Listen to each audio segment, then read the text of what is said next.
Irmãos, eu vou aproveitar, a gente está voltando. Vou fazer a chamadinha aqui, ó, já me passaram lá. Né? A chamadinha.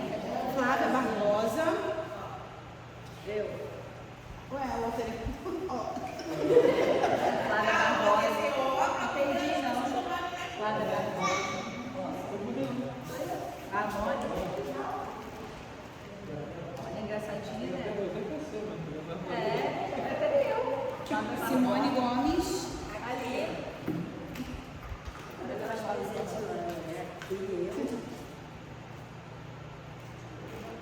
É Euclidino? É a esposa dela, voltou. Faltou. Darelli, como é Darelli? Cláudia Gomes. Ivonete Gomes. Parentes? Eu ia perguntar, mas tão jovem que tem não. Marcos. Isabel. Marilene. Não, ela, a minha irmã explicou o que ela falou. Sim. Marcelo. Carolina. Valéria. Adelina. Liliane. Alguém não foi chamado? Pastor Fábio. Todo mundo foi chamado, né? Ótimo. Então vamos lá, vamos continuar. Agora começa a ficar um pouquinho mais leve, né? Os conceitos já foram, né? Vamos continuar na página 310, para quem está com o livro. Definições conceituais do pecado. Então nós já temos o quê? A origem da palavra, né?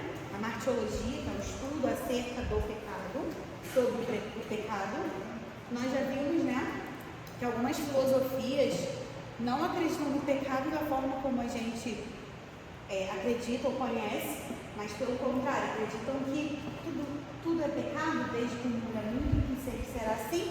Outras filosofias que acreditam que para haver o equilíbrio, para existir o bem, é necessário que haja o mal. Tem até filosofia oriental do Yin Yang, não sei se vocês conhecem. Que aí tem um círculo, e aí metade é preto, metade é branco. Aí no que está branco tem a bolinha preta e vice-versa. Mostra justamente o quê? O equilíbrio. O bem e o mal eles estão ali equilibrados, né? Os orientais eles acreditam muito nisso. Até para eles, a ideia de pecado não é como para nós. Não existe pecado. Eles acreditam, né, como se fosse uma espécie de karma. Aquilo que você faz volta para você. Em muitas religiões também, né, tem essa questão de karma, de retorno, né? Para nós, a gente até acredita na lei da semeadura, né? Mas a gente não pode comparar e dizer que é a mesma coisa. Então vamos lá, 310.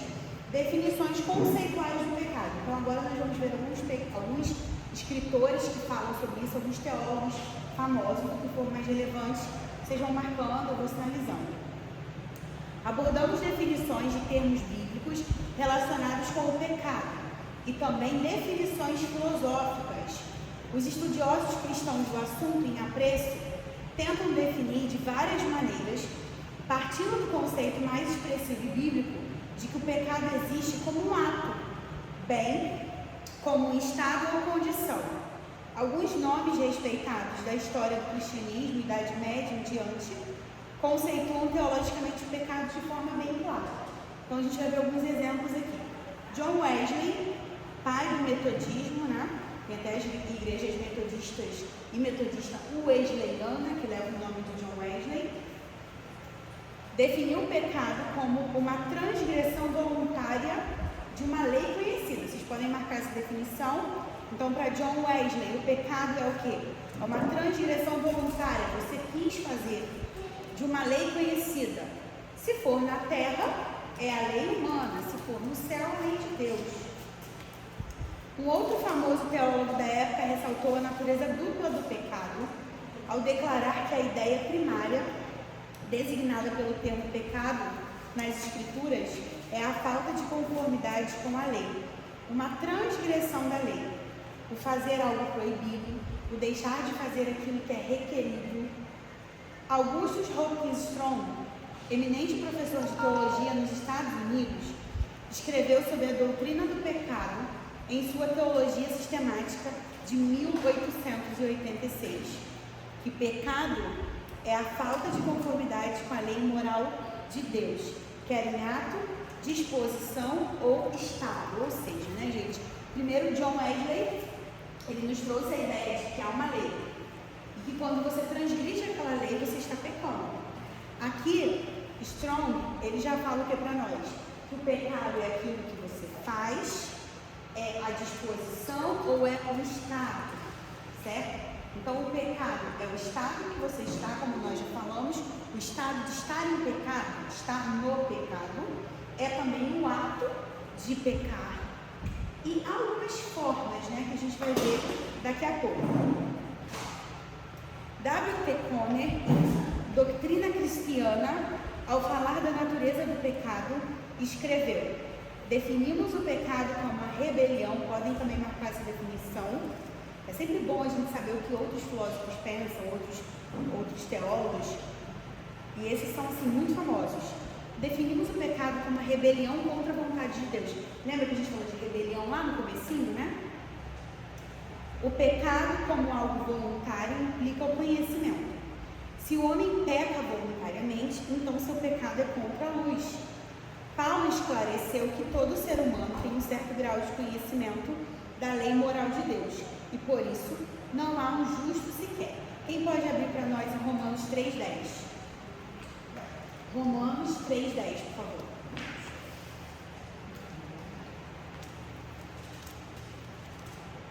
Quem encontrar pode ler. Romanos 3,10. Como está escrito, não há um justo, nenhum sequer. Exatamente o que estava escrito aqui, só para a gente reforçar. A letra da lei é justamente essa. Não há um justo sequer. Por quê? Nós falamos de justiça no tópico anterior. Nós falamos que a justiça, ela é o contrário ao pecado, certo? Então, se nós pecamos, se há em nós a natureza pecaminosa, a gente não é justo. A gente busca ser justo. Essa é a diferença, justo Deus. Charles Hodge escreveu que o pecado é a falta, podem marcar, é a falta de conformidade com a lei de Deus e inclui culpa e contaminação. A primeira expressa sua relação com a justiça. A segunda, sua relação com a santidade de Deus. Então, está tudo interligado. Percebam que várias vezes, né, quando a gente fala de pecado, a gente está falando sobre justiça, sobre ferir a justiça. Que justiça é essa? A justiça de Deus. Todos esses que nós estamos lendo aqui são teólogos famosos, são pessoas que foram fundamentalistas, tanto, né, dentro do protestantismo quanto dentro de denominações, né? Aqui a gente deu, por exemplo, aqui o Conner, né, tem uma série de estudos, né, presbiterianos. A gente tem aqui o Strong também, né, que é muito famoso nos Estados Unidos, né, já numa linha batista. Então, assim, são questões para a gente poder pensar, que são pessoas de épocas diferentes falando sobre a mesma coisa e que servem nos nossos dias. Outras definições de pecado, que a gente tem outras definições. Pecado é um ato livre e voluntário do ser humano, tendo em vista que ele era um ser moral e por isso capaz de perceber o certo e o errado. O homem é um agente moral, livre para decidir o que fazer da sua vida, o qual deve seriamente considerar Eclesiastes 11:9. Quem pode abrir para a gente Eclesiastes 11:9? Eclesiastes 11:9. Gente, não fica vergonha não, gente. Vamos ler. Estou com os fortes que eu já estou lendo, nem pedi para ninguém me ajudar aí na leitura do livro. Eclesiastes 11:9. Jovem, alegre-se em sua juventude, aproveite cada momento, faça tudo o que desejar. Não perca nada, lembre-se, porém, que Deus lhe pedirá conta de gente falou antes do intervalo? Pode ser feliz, mas não esqueça que as suas escolhas, elas têm consequências, né? Por que fala para o jovem, principalmente? Por que faz esse apelo aos jovens, esse vocativo? Por quê? Porque esse ensinamento aí está ressaltando o jovem. O que a gente falou já várias vezes aqui antes? Vocês que vão falar, estou explicando agora, já falei muito. O que vocês acham, gente? Está escrito aí jovem? Pessoa velha não peca não, gente? Peca, né? Ah, por que ele está falando jovem? Por quê? Costuma ser mais imprudente, né? Isso aí. Alguém quer acrescentar o que a irmã falou? Pode falar. Fala, menina, fala pra fora assim, ó. Não? Por que, pastor Fábio, que tá falando jovem? Hã? Por quê? Não, tô te perguntando. Por quê? Ele tá filosofando pra cima de mim? Por que fala jovem? Foi isso que a irmã falou, exatamente isso. Mas não só pela imprudência, pelas oportunidades também. Em qualquer momento da nossa vida a gente pode pecar. Só que tentações que eu sofria quando eu tinha 15 anos, hoje para mim não fazia mais sentido. Hoje são outras tentações, são outros problemas, são outras questões, né? A gente sabe, principalmente quando é adolescente, né? Tem até uma pregação da Ana Paula Valadão, sempre viraliza, né? Que é, com quem eu vou casar? Como será o meu futuro? São as dúvidas que a gente tem, né? Quando é adolescente, Senhor, terei filhos. Aí a Ana Paula Valadão orando, né? E viralizou essa oração dela pelo jeitinho que ela fala, né? Como será o meu amanhã? Mas é verdade, porque quando a gente é mais jovem, a gente coloca os pés pelas mãos e às vezes peca, até com medo de fazer a vontade de Deus, né? A gente acaba pecando. Porque o pecado não é só pela ação, também é pela omissão, também é pela negligência, né? E às vezes por conta da idade a gente faz umas besteiras, que hoje eu olho e falo assim, gente, eu pensava assim, até coisas da nossa vida, né? Sabe assim, uma analogia, vou usar uma analogia também, minha senhora. Sabe aquela coisa assim, sabe? Aquela roupa que a gente vê numa foto antiga, que a gente olha e fala assim, meu Deus do céu, eu usava essa roupa horrível. Gente, eu usei esse cabelo era moda. Minha mãe, ela esconde todas as fotos dela daquele cabelo de Estamos de Chororó, dos anos 90, assim. Teve gente que... Quem teve cabelo de Estamos de Chororó, levanta a mão. Então, pergunta, vocês usariam Estamos de Chororó hoje? Né? Aquela calça Saint-Tropez, que era aqui embaixo, no osso. Quem já usou? Eu usaria hoje, jamais, né? Seria até um pouco estranho usar hoje, né? Então, imagina, gente, a calça Saint-Tropez, quem usou, né? Naquela época esbarrando, tudo, né? Batidinha, né? A calça lá embaixo, assim, sabe? Eu abaixava, tinha que ter cuidado, levantar a calça. Usaria? Jamais. Nunca mais, né? Então tem coisas que vão mudando. Então, pro jovem, né? Coisas que eu vejo os adolescentes fazendo, eu fico assim, gente, uma perda de tempo, uma perda de dinheiro, né? Uma coisa, né? Eu tenho uns alunos no ensino médio que estão no vape. Estão no vape. Você paga, né? Tipo, conversando sobre isso, para fumar pendrive. A gente fica brincando, meu filho tá fumando pendrive aí? Né? Não, tia, mas não faz não. Aí daqui a uns meses a gente conversa. Gente, mas que onda é essa? Você gastar dinheiro, gastar sua saúde, né? Quantidade de gente que tá com pulmão de 80 anos aí, novinho. Para quem não sabe, o vape, ele é um cigarro eletrônico. Aí eu, tipo uma caixinha, aí o pessoal vai, traga, tem cheirinho, tem gostinho, só que tem muito mais nicotina. Então por que o jovem tem que ter cuidado? E a maior parte, né, se a gente for olhar a quantidade de óbitos, óbvio que assim, né, não estou falando da terceira idade, é nessa fase da juventude, dos 18, 20 anos. Por quê? Principalmente nos homens, acidente. Menino com essa mania, né, botar o grauzinho na pista, acidente, às vezes junta bebida com direção, ou muitos acabam se envolvendo no tráfico, como a gente sabe, com droga, coisa do tipo, e aí a população feminina até aumenta, né? Isso é estatística.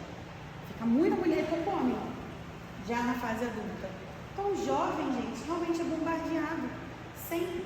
Então, um conselho para o jovem: faz o que você quiser, mas tenha cuidado. E é nesse cuidado aí que às vezes vai por um caminho que não tem volta, né? Então, continuando. O pecado é um tipo de mal. Agora, essa frase é interessante. O pecado é um tipo de mal. Nem todo mal é pecado. Existem males físicos resultantes da entrada do pecado no mundo. Na esfera física, temos um tipo de mal manifesto nas doenças e enfermidades. A gente falou sobre isso, né? Entretanto, na esfera ética, o mal tem sido moral. Nesta esfera moral atua o pecado. Os vários termos hebraicos e gregos das línguas originais da Bíblia, quando falam do pecado, apontam para o sentido ético, porque falam da prática do pecado, ou seja, dos atos pecaminosos. O pecado é de fato uma ativa oposição a Deus, uma transgressão das suas leis, que o homem, por escolha própria, por escolha livre, resolveu cometer, conforme relata a Bíblia. Quem pode ler para a gente Gênesis 3, 1 a 6? Esse é 1 a 6. Gênesis 3, 1 a 6.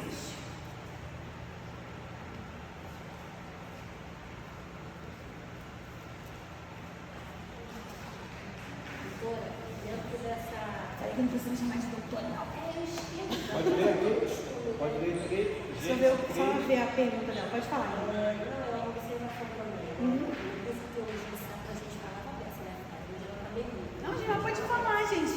Adoro falar, vou falar. Então, assim, mais uma analogia, o pecado também, a gente pode descrever como uma pessoa que na época antiga era leprosa. Então, descia aquele líquido, né? Sim. Então, você coloca uma roupa toda branca naquela pessoa, mas vai passando o tempo, vai começando a manchar, vai aparecer. Então, as pessoas, a gente quer esconder, mas vai aparecer. Né? E a senhora estava falando disso aí, Não, mas a gente estava conversando sobre isso no intervalo também.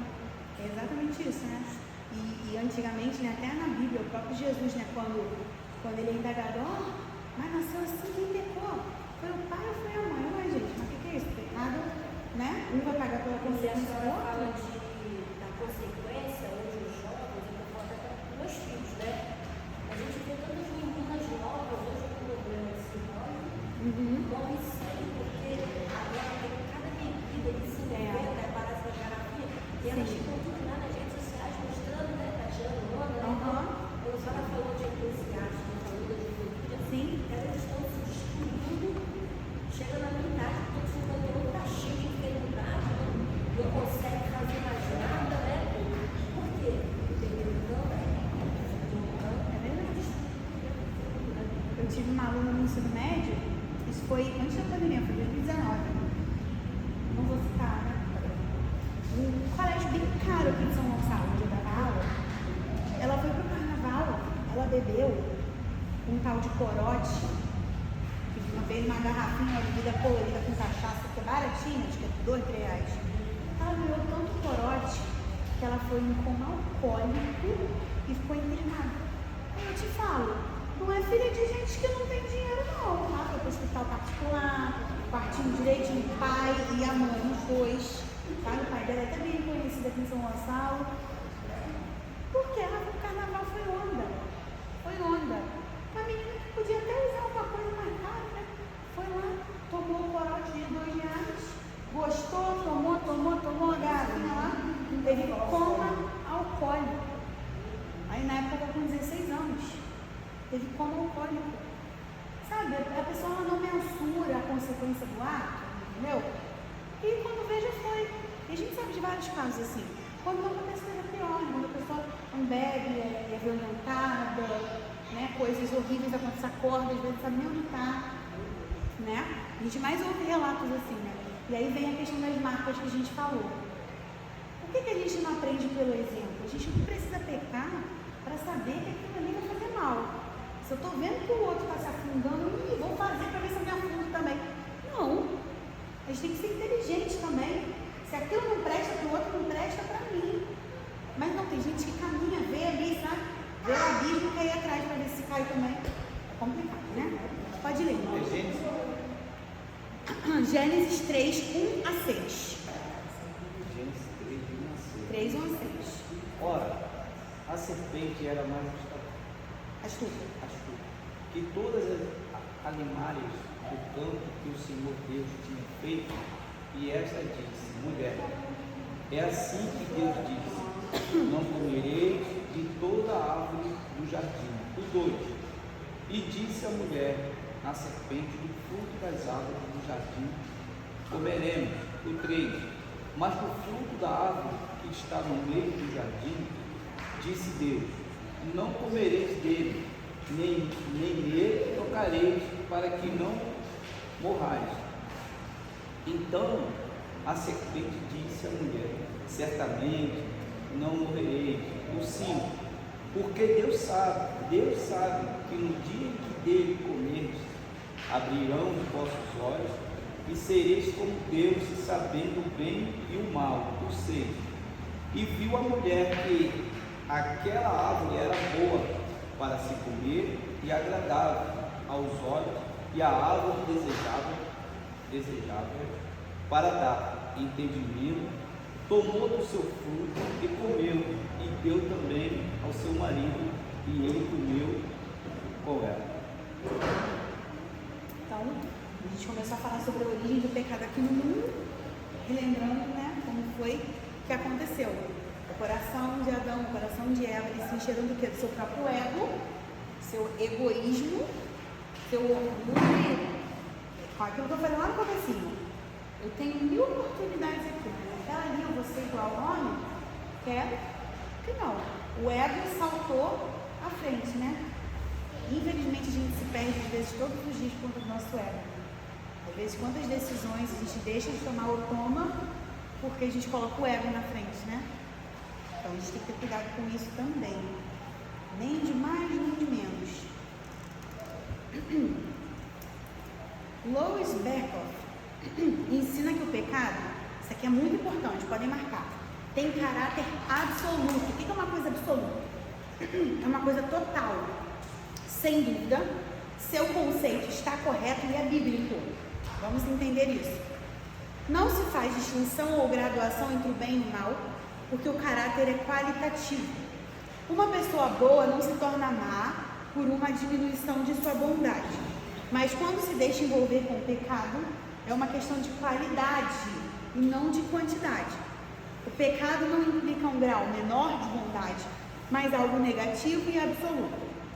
Biblicamente, não há neutralidade nem meio termo quanto ao bem ou mal. O que é mal não é mais ou menos mal. Ou se está do lado justo e certo, ou se está do lado injusto e errado. Isso aqui é uma polêmica muito grande. Por quê? A pergunta está logo lá em cima na página. O pecado é um tipo de mal. Nem todo mal é pecado. Vocês acreditam que exista gente que seja ruim? Pode ser ruim. Vocês acreditam nisso? Pode falar, gente, sem medo. Nossa, fulano é ruim. Mas tem gente que é boa? Gente boa magoa os outros? Não. Depende. Exatamente. Por quê? Porque a gente está aqui para o quê? Exposto ao pecado, né? Nem todo dia a gente está bem. Tem dia que a gente não está bem. E às vezes não é porque eu não estou bem que eu falo que não deve, que torna uma pessoa ruim, né? Pelo contrário. Certo? Se a gente olhar a mãe, né? Quem aqui é mãe, quando o filho apronta, que a gente fala meia dúzia, não, vou mais, não sei o que, você isso, aquilo outro, não vou fazer umas férias. Não, pois é, não, vou comprar outra coisa, se vira! O quê? Vai morar lá no quintal. Principalmente quando o quarto tá bagunçado, né? Tá vendo chiqueiro, ó, vai morar lá. Aí depois quando a gente para e pensa, né? Ai, passei do ponto, falei o que não devia. Você não vai ter magoado seu filho? Você não vai ter magoado seu filho. Você se tornou ruim por causa disso pra ele? Não, é a mesma coisa. Tem gente ruim no mundo? Claro.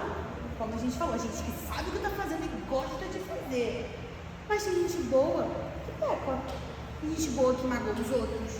Tem gente boa que erra. Só para a gente entender, nem todo mal é pecado, mas não deixa de ser mal por conta disso. E se arrepende do tudo. Exatamente o que a gente está falando, né? Eu, assim, já soltei várias vezes palavras duras pro meu filho, mas depois o arrependimento vem. Aí a gente vai, conversa, olha, isso. Aí eu vou mostrando o que eu falei aquilo, peço desculpas, né? Pelo que eu me excedi, né? Com meu marido também, várias vezes, assim, no calor da emoção, só tem você aqui, você vai... Aí depois passa o tempo, você queria falar? Você queria magoar? Claro que não, até porque se a gente é uma só carne, se eu tô ferindo aí, eu tô me ferindo também. Aí você chega lá, não, desculpa, eu não tava assim, não tava bem, eu me excedi. Gente, reconhecer o erro, tanto com Deus quanto com o outro, é uma coisa louvável, digna. Não tenham vergonha de reconhecer que estão errados, pelo contrário. Eu falo, eu erro o tempo todo. Falo muito, então às vezes falo que não devo, mas uma coisa que eu sei é reconhecer quando eu estou errada. Eu sei reconhecer, eu não tenho vergonha de pedir desculpas. Como eu digo, minha testemunha está aqui. Eu posso errar sim, porque eu sou humana e vem a coisa, né? Eu não sou ruim porque às vezes eu falei demais, porque eu feri com uma palavra, mas eu sei reconhecer e sei pedir desculpas. Então, gente, essa aí é uma das principais diferenças entre uma pessoa boa e uma pessoa ruim. É a intenção do coração também. Se você faz uma coisa que você quis fazer e não se arrepende, ou se você faz uma coisa e você se arrepende. E tem pessoas que se arrependem, mas não pedem desculpa. Mas Exatamente. você vê na cara dela que ela se arrependeu do que ela fez. Aí entra o que? O ego. Mas não consegue pedir desculpa, não consegue falar assim, pô, me desculpa, me perdoa. Porque o ego está maior. Tem Sabe? uma passagem dele que Jesus, ele mesmo próprio demonstra que quando ele vê aqueles mercadores, ele expulsa tudo, quebra tudo, de uma forma que você fala, mas ele não é bom, é um momento de aflição do ser humano. É questão de como você vai agir. Se ele não manifesta isso. Exatamente. Ato de vida. Mas por quê? O que estamos fazendo? É só a gente parar para pensar. Né? Exatamente, certíssimo. Ótima observação. Então, continuando. O pecado, né, como a gente falou, não diminui o seu grau de bondade. Agora, o que você vai fazer com isso é que define quem você é. Define o seu caráter, inclusive. Não se trata, né, apenas de pecado apenas porque se praticou algum ato pecaminoso. O pecado não consiste apenas em atos manifestos. Aí vem essa parte que é muito interessante. O pecado, grifem aí, não é somente aquilo que se pratica erradamente, mas é algo entranhado na natureza pecaminosa adquirida na raça humana. É um estado pecaminoso que origina hábitos pecaminosos, os quais se manifestam na vida cotidiana. Pecado é só ato? É só ato? Pequei. Não. A gente sabe que é atos, palavras, pensamentos. A gente peca em pensamento? Sim. Eu preciso adulterar para estar pecando? Não. Consumar o adultério? Não. Se passa uma pessoa por mim, eu cobiço aquela pessoa, e na minha mente eu estou imaginando aquela pessoa nua na minha frente, o que é isso? Isso não é pecado? Eu preciso consumar para ser pecado? Preciso chegar a esse extremo? Não. Ai, não, mas eu imaginei por um segundo. A gente volta para a questão. Todo mundo está sujeito à tentação. O que você vai fazer com isso? Vai alimentar isso? Certo? Mesma coisa. Agora para os adolescentes aí, para as jovenzinhas, tá lá na rede social. Aí, amiguinho vai, né, que é modinha, né? Vivo isso em sala de aula direto. Brincadeirinha vai, brincadeirinha vem. Aí fala um gracejozinho. Aí a menina dá uma derretida, né? Que isso, meu? E vai, começa, vou fazer, vou acontecer, vou dizer que... E a pessoa não corta.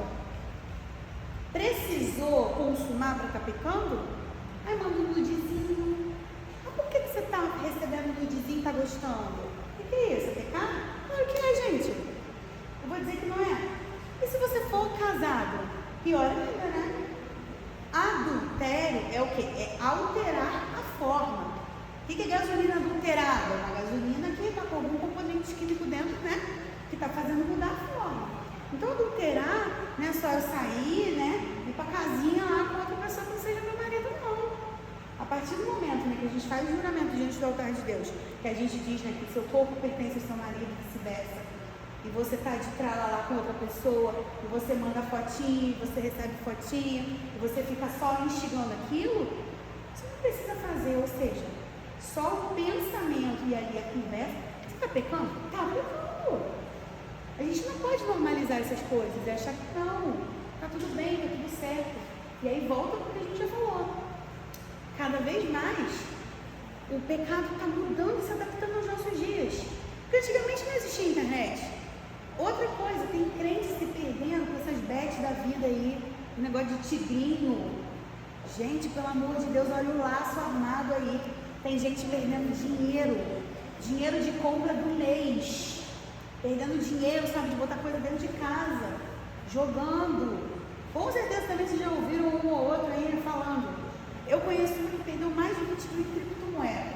Esse negócio desse esquema de pirâmide aí, quando estourou lá em Maricá, a pessoa se envolveu no negócio desse, pegou um empréstimo, o homem sumiu com o dinheiro agora, tá? Exatamente, gente. Então assim, a gente tem que ter muito cuidado. Pensa comigo, se enriquecer fosse tão fácil assim, era todo mundo rico. Era todo mundo rico. Ah, vou comprar um negocinho aqui, vou ficar rico. Não vai não. Vai não. Tá? Só pra gente pensar um pouquinho. Continuando. Todas as tendências e propensões pecaminosas típicas da natureza corrompida de cada um de nós demonstram o estado pecaminoso do ser humano. A esse estado decaído, a Bíblia denomina carne, o qual precisa ser superado pela nova vida em Cristo, a vida regenerada pelo Espírito. Ou seja, né? Vários louvores aí falam que a gente tem que lutar contra a nossa carne. A carne, ela é o que? Ela é a materialização do nosso discurso. Para a gente poder falar em carne. A gente tem também a personificação do espinho na carne, né? A gente conhece. Então, o que é a nossa carne? É a representação física do que nós temos que lutar contra, já que a gente é corpo, alma e espírito. A carne ela é usada, essa palavra é usada para nos lembrar que o nosso corpo físico pode sim nos induzir ao erro. Amém? Por isso que o nosso espírito tem que estar santificado, porque a carne é fraca. E a gente tem que parar de ficar usando essa desculpa também, hein? Tem gente que se apoia na bengala de que a carne é fraca, né? Ai, eu quero que a carne é fraca. Mas sua carne vai ficar fraca até quando? Está com 30 anos já de evangelho, a carne é fraca. Não é mais novo convertido, né, gente? Quando a gente é neném, é leitinho, né? A Bíblia fala sobre isso. Depois, comida forte. Amém? Continuando. Vamos entrar agora num tópico muito interessante também, que é a origem do pecado no universo. A primeira manifestação foi na esfera angelical. Isso aqui é polêmico. Os teólogos divergem quanto ao fato de que a primeira manifestação de pecado tenha começado no céu. Sendo Deus o Criador de todas as coisas, não podemos atribuir a Ele a autoria do pecado. Toda a Bíblia rejeita essa ideia quando diz: longe de Deus a impiedade e do Todo-Poderoso a perversidade. Em outra passagem está escrito que não há injustiça nele. Tiago, no Novo Testamento, disse que o Senhor não pode ser tentado pelo mal. Por isso, a blasfêmia é considerar Deus como autor do pecado. Ora, duas passagens bíblicas que melhor ilustram a origem do pecado no céu são metafóricas, ou seja, são metáforas. Vamos lá. Quem pode abrir para a gente aí? Isaías 14:12. Isaías 14:12. A leitura do 12 ao 14.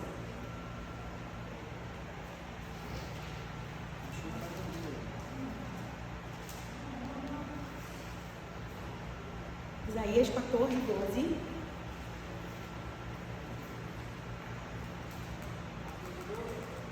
Isso.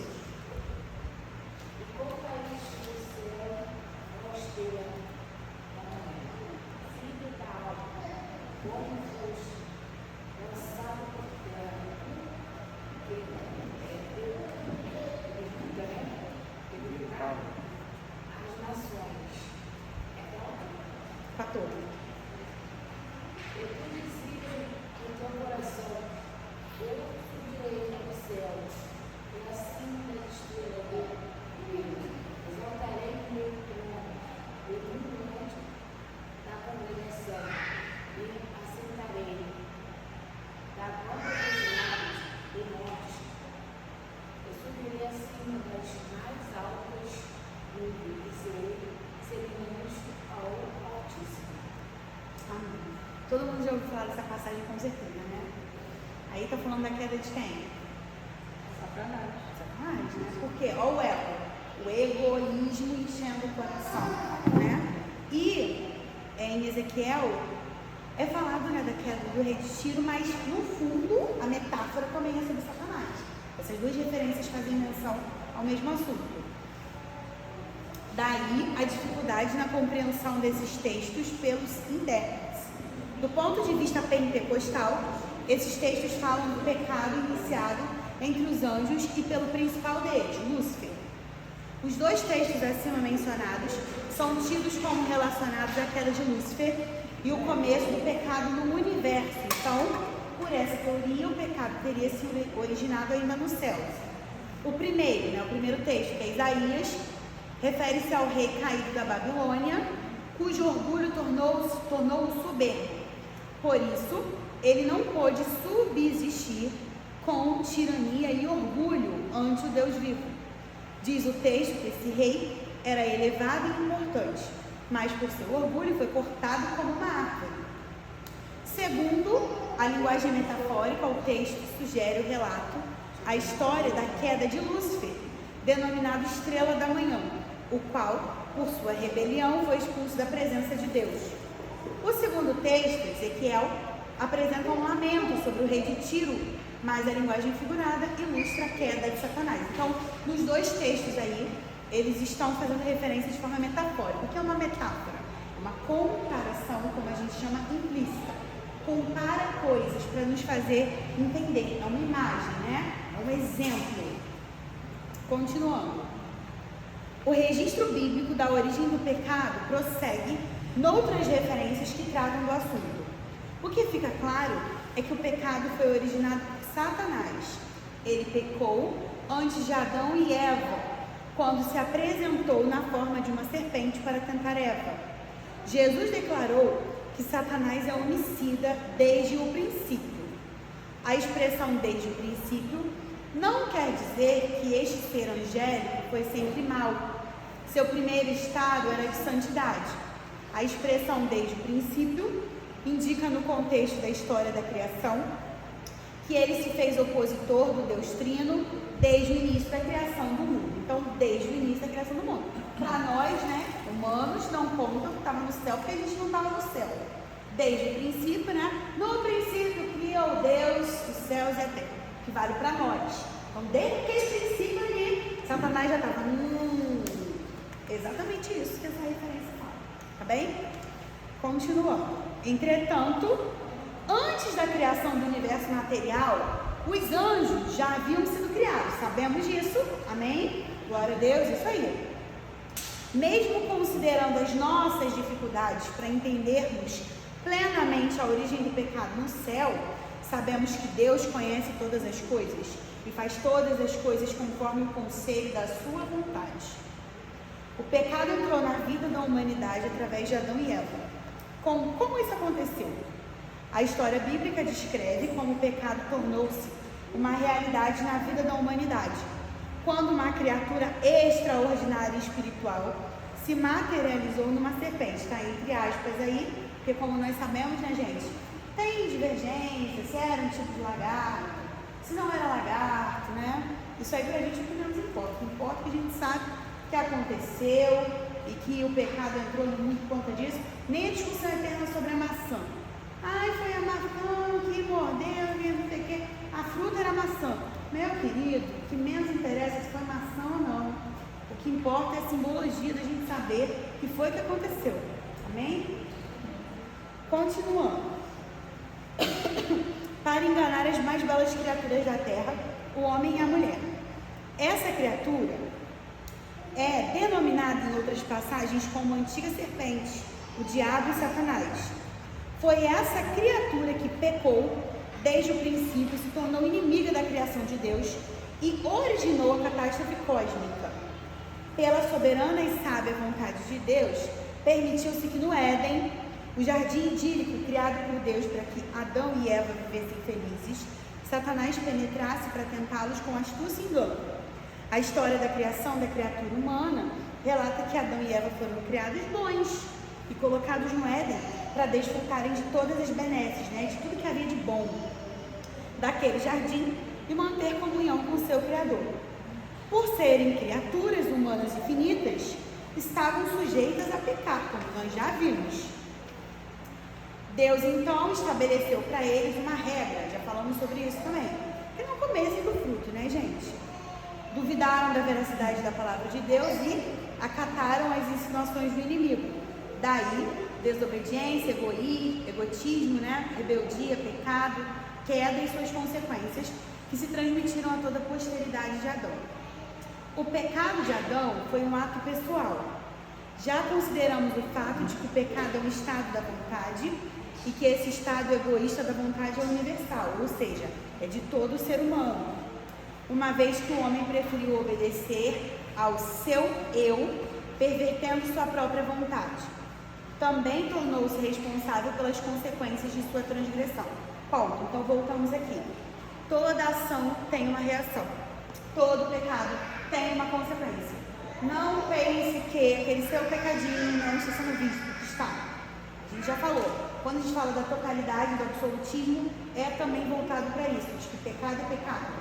Você pegar um dicionário, independente de religião, e procurar o que está escrito em pecado, você vai ver transgressão. O que é transgressão? É tudo aquilo que vai contra algo estabelecido. Amém? Se você está, por exemplo, numa igreja, debaixo de um cajado, debaixo de uma liderança, e você não concorda com aquilo que está sendo pregado ali, é melhor você sair e você procurar uma outra igreja. Porque a partir do momento que você tenta se rebelar contra aquela autoridade que está instituída sobre a sua vida, você também está pecando. A gente não falou de transgressão? A gente tem livre-arbítrio. Então, assim, a gente tem duas possibilidades. Se ajusta, fica ali se for para você ficar, ou então incomodar, se mude. Procure algum lugar que tenha, né, ensinamentos que sejam mais condizentes daquilo que você acha interessante. Sabe por quê? Infelizmente, tem gente que hoje está dentro da igreja vivendo de religiosidade e se enganando. Discorda de tudo que está acontecendo, mas não larga o osso. Então, assim, vamos pensar. O inimigo vai ser agora que a gente está de acordo. Exatamente. Aí, a primeira oportunidade que tem, arruma o time. Você está fazendo contra quem? Exatamente. Certo? Se você não concorda, porque a gente fala, tem tanta igreja por aí, né? De repente, né, você tem alguma, né? Como se fosse o pessoal brinca que é o evangelho fast food, né?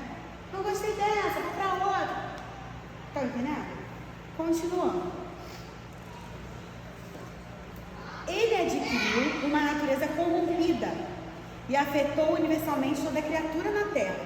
Seus atos pecaminosos e suas disposições são frutos de seu estado corrupto e inato. Jesus explicou muito bem esse ponto quando disse: não há árvore boa que dê mau fruto. O homem mau, do mau tesouro do seu coração, tira o mal. A Bíblia também diz que pela árvore nós conhecemos o fruto, não é isso? Manga da mangueira, manga nunca vai dar, sei lá, maçã. Tentação e queda não são coisas míticas ou alegóricas. Tem havido a tentativa de pseudo-teólogos, olha isso aqui como é importante também, tornarem um relato escriturístico da tentação e da queda como algo alegórico. Sim, gente, tem teólogo dizendo que não aconteceu Adão e Eva no Jardim do Éden. Que isso aí é uma alegoria. É como se fosse uma parábola, sabe? Não existiu teólogo, por isso que a gente falou até na aula magna. A gente estuda teologia também para entender o que ser e o que não ser. Porque tem gente pegando a palavra de Deus para distorcer de acordo com a sua necessidade. Tem gente que vive lá no Antigo Testamento e não vou pagar o dízimo porque, primeiro, né? Que sim, no Antigo Testamento fala do dízimo. É só você pesquisar. E aí tem gente se apropriando de outra parte para dar o trízimo. Tem igreja que está fazendo campanha para o irmão dar o trízimo. Trízimo. Você fazer uma campanha, um voto com Deus, uma oferta especial, agora, usar o nome trízimo 3 vezes 10%? Irmão, pode falar.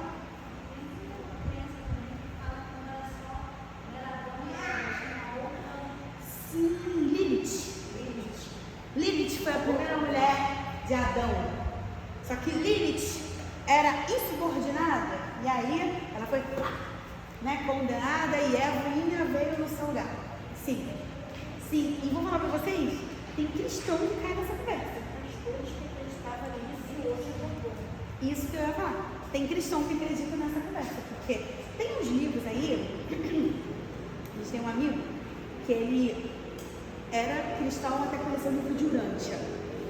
E aí ele aprendeu, tem tudo, tem cara de evangelho, tem palavras de evangelho, mas não é evangelho. E aí, no livro de Urântia diz que Adão e Eva, Lilith, chegavam à beira da macieira e faziam assim, a maçã caía na mão, com a força do pensamento. Cuidado.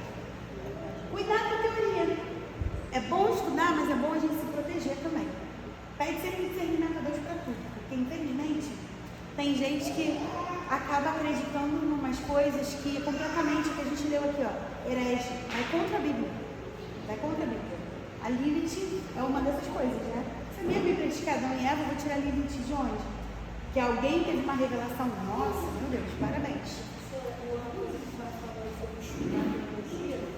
Eu falo muito particularmente com meus filhos em casa, né? Eu gosto muito de ficar focando e estudando. Quando eu estava na sala, estava aparecendo um documentário lá completo sobre o homem, tipo assim. Aí mostrou uma carta, a teoria deles, a antropologia deles, e a evolução. Tem pessoas que às vezes, até minha mãe, por exemplo, a minha mãe, ela vai sentar aqui nessa hora, vai começar a olhar comigo, ela já vai ficar aqui, vou dizer para a senhora, até minha mãe não, a minha mãe pensava assim.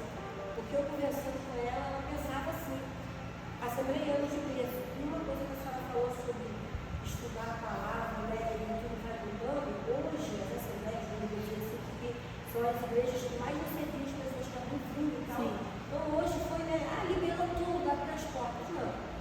Os próprios pastores que construíram doutrinas em cima de textos isolados, hoje quando as pessoas começam a estudar, não conseguem mais manter, porque as pessoas perguntam, né? Então, assim, e isso tem acontecido. Aí eles falam, não, hoje em dia está uma bagunça. A Assembleia de Deus agora liberou, não é.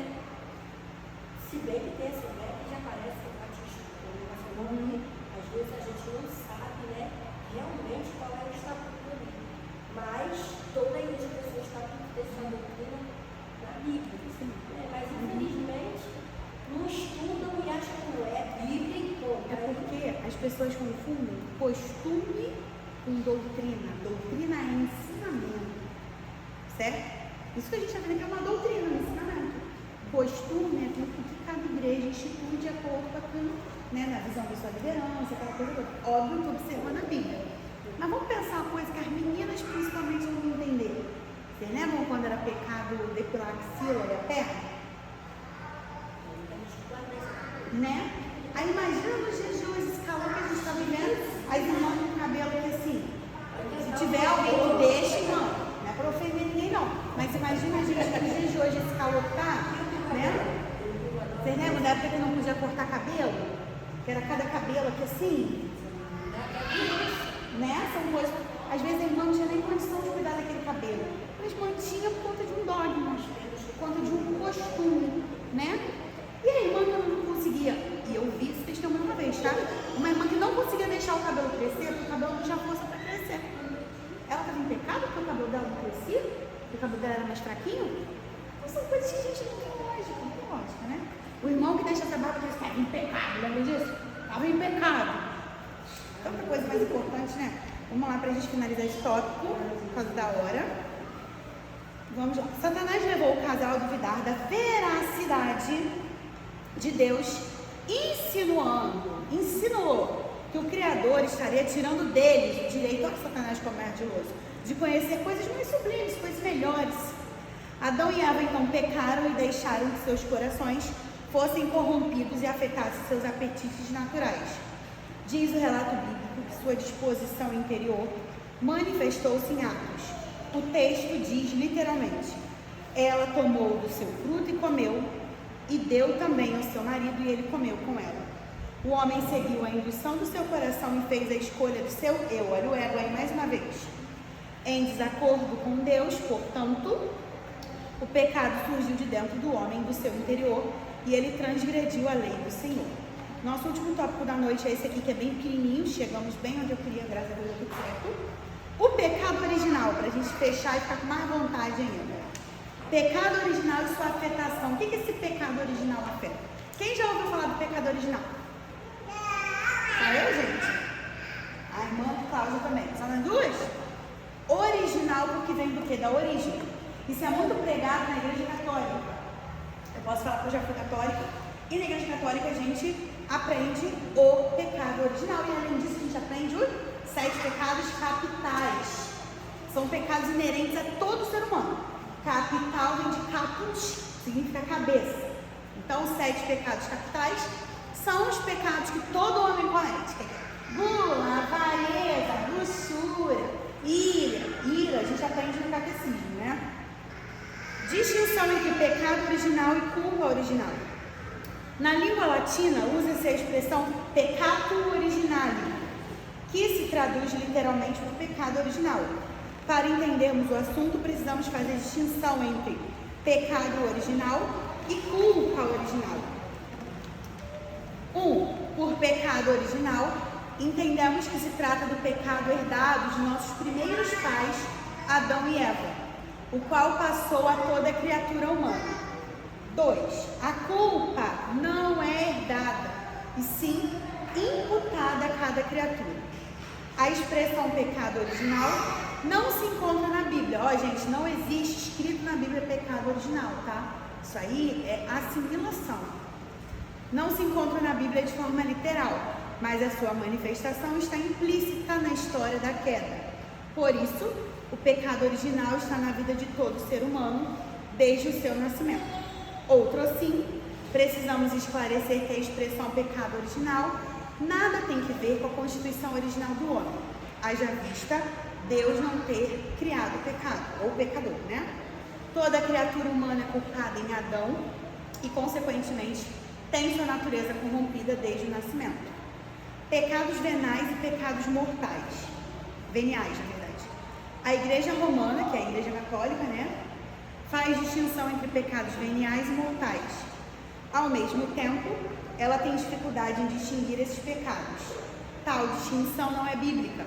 Agora aqui, vamos fechar com o que eu falei 300 vezes na aula. Visto que todo pecado é anomia diante de Deus, termo que significa falta de retidão, falta de obediência à lei. O Antigo Testamento faz distinção entre os pecados cometidos intencionalmente e os praticados por ignorância. Se cometido intencionalmente ou por ignorância, o pecado não deixará de ser pecado, que é um fato, e torna a pessoa culpada diante de Deus. No Novo Testamento, o apóstolo Paulo deixou clara a ideia de que o grau do pecado é determinado pelo grau de conhecimento, luz que o pecador possua. Hoje nós vamos até aqui, deu certinho, eu tinha programado para a gente falar sobre culpa, que é uma coisa muito importante na próxima aula, e a gente chegou exatamente no ponto, né, onde eu imprimi e separei. Finalizando, gente, em suma, o que a gente precisa levar desta aula de hoje? A armatologia é um estudo sobre o pecado, acerca do pecado. Além disso, o pecado ele entrou no homem, entrou na verdade no mundo através do ego do homem. E, de acordo com o que a gente estuda, a vertente que o nosso material segue é que esse pecado, ele veio por conta do ego que começou anteriormente lá, nos anjos, tá bem? E aí nós concordamos que o pecado faz separação entre nós e Deus. Pecado original é aquele pecado que, infelizmente, todos nós, homens, trazemos desde lá do Éden. E aí existe o pecado, existe a culpa. Pecado original, infelizmente, é de todos porque é consequência. Mas a culpa, cada um vai lidar com aquilo que fizer. Sabe aí o tomatinho que você plantou? Você vai lidar com ele ou não, tá bem? Pra gente finalizar, vem o trabalho de casa. É bem tranquilo. O que a Titia vai pedir pra vocês? Vocês vão ter 15 dias para fazer em 2 semanas. Vou deixar vocês livres para escolher 5 exemplos bíblicos de pessoas que pecaram e as consequências. É mais uma pesquisa bíblica, tá? Então, assim, pode ser manuscrito? Com certeza, gente, à vontade. Eu até prefiro que seja manuscrito, tá? Não precisa ninguém se esperar para imprimir, nada não. Pega o papelzinho, bota lá sua letrinha. Tá? Então vamos lá, eu ponho no grupo depois também. Nossa tarefinha é pesquisar 5 exemplos bíblicos de pessoas que pecaram. Não quero ninguém botando Adão e Eva só não, hein? Tô ouvindo, né? Tem um monte de coisa na Bíblia, hein? Não, sei que eu vou receber um monte de Adão e Eva. Procura outra coisa.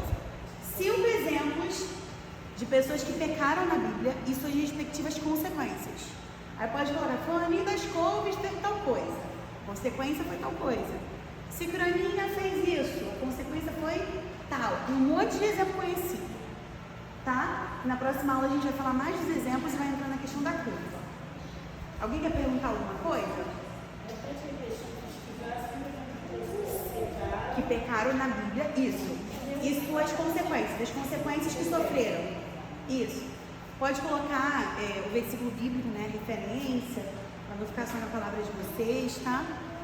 Como eu falei, evita Adão e Eva. Vou tirar pontos que botar Adão e Eva, hein? Porque a gente falou de Adão e Eva a aula toda. Procura outras pessoas. Adão e Eva pelo menos vai ter uma, tem mais 4 para falar, né? Vou botar lá no grupo, ó. Quem botar Adão e Eva já vai perder meio ponto. Tá? Alguém quer perguntar alguma coisa? Quer acrescentar alguma coisa? Quer falar alguma coisa, Nina? Não? Tá bom. Então eu vou pedir para o pastor Fábio, né, já que ele está aqui nos honrando, fazer essa oração, para que nós possamos retornar aos nossos lares, amém? E a gente se encontra aqui dia 24, se Deus quiser, em nome de Jesus. Oremos. Pai, esta noite vai ter presença. Nosso coração transborda de alegria, porque estamos aqui reunidos com a família, com a igreja, com amigos e irmãos em Cristo. Senhor, queremos pedir a tua bênção hoje, meu Pai, sobre cada vida que é apresentado, verdadeiramente para o pecado, Senhor Deus, que foi humilhado pelo homem, Senhor, mas foi discriminado, foi eliminado pelo sangue que foi derramado na cruz do Calvário. Senhor, nos alcance, Pai, nesta noite. Verdadeiramente esta aula só venha a ser, Pai, um patamar de nossas vidas, que nós verdadeiramente não podemos pecar contra o Senhor. Aleluia. Que não sejamos somente estudantes para essa teologia, mas que devemos praticar a cada manhã em nossas vidas, Senhor. Que devemos lembrar hoje dos nossos pecados, confessarmos diante do Senhor, sabendo que o Senhor é o justo para nos perdoar, Senhor, toda iniquidade. Verdadeiramente o Santo Espírito hoje veio convencer o homem do pecado, da justiça e do juízo, Senhor. Mas permita-nos também, Senhor, repassar essa lição àqueles que ainda não nos conhecem, Senhor, aqueles que vivem em vida pecaminosa. Verdadeiramente ser canal para o teu fluir, para neste lugar. Que a tua bênção hoje nos alcance também. Alcance aqueles que não puderam estar aqui hoje. O Senhor bem sabe o motivo, Senhor, nós queremos hoje abençoar a vida deles. Pedir para que a tua misericórdia, para a tua paz, que excede todo entendimento, alcance os teus filhos também, os pastores da casa, os pastores da igreja, Senhor, pedimos que a tua bênção seja sobre todos também, Senhor. Nós pedimos hoje ainda, que o Senhor nos leve em paz, para guardar pelos teus anjos, que possamos chegar em paz e segurança em nossos lares, guardar pelas tuas mãos poderosas, Senhor, da glória. E também, Senhor, nós pedimos hoje, cada familiar aqui representado também. Sabemos que mães deixaram filhos em casa, com marido, esposa. Verdadeiramente, Pai, a tua bênção, a tua promessa que nos diz que nós, a nossa casa, serviremos ao Senhor. Que ela venha se concretizar, Senhor. Nós cremos, nós profetizamos a tua bênção nesta noite. Pedimos, Senhor, que a 15 dias possamos retornar esta casa. Quero glorificar mais uma vez o teu nome através dessa aula de teologia, Senhor. Muito obrigado. E pedimos ser conosco. Nós agradecemos por mais uma oportunidade, Senhor. Em nome de Jesus. Amém. E graças a Deus. Amém.